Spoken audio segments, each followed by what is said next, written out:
A day after a Henderson County man was convicted of murdering his wife, local law enforcement takes steps to make sure domestic violence never gets that far. News 13's Hope Hanselman joins us live from Henderson County. And Hope, Shelby Wilkie's case was a big motivation behind this initiative. Yeah, that's right. Hers is a story of reaching out for help, but ultimately she could not escape domestic violence. And it's one example why resources like the Family Justice Center could make a big difference. Agencies in Henderson County are sticking to what they know. We are going to treat domestic violence for what it is. It's violence.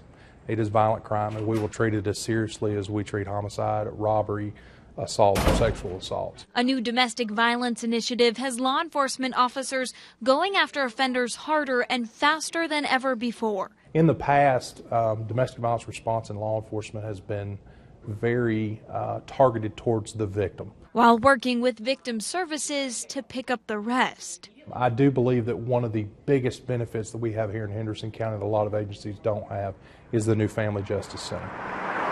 It really all started several years ago when Shelby Wilkie was murdered. Tanya Blackford remembers meeting with Shelby Wilkie just 3 days before her killing. Her husband, now convicted of her murder.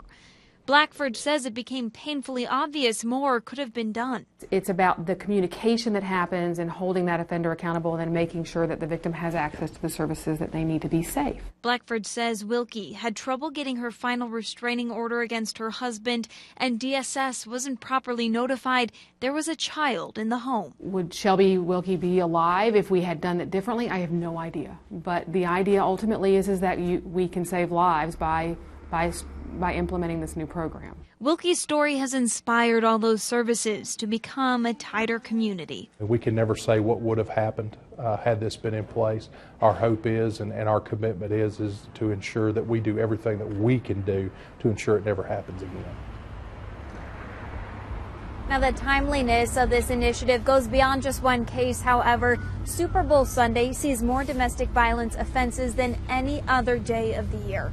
Now, if you or someone you know is suffering from domestic violence in Henderson County, you can call the number behind me or this one here, 693-3840. Reporting live in Hendersonville, I'm Hope Hanselman at News 13.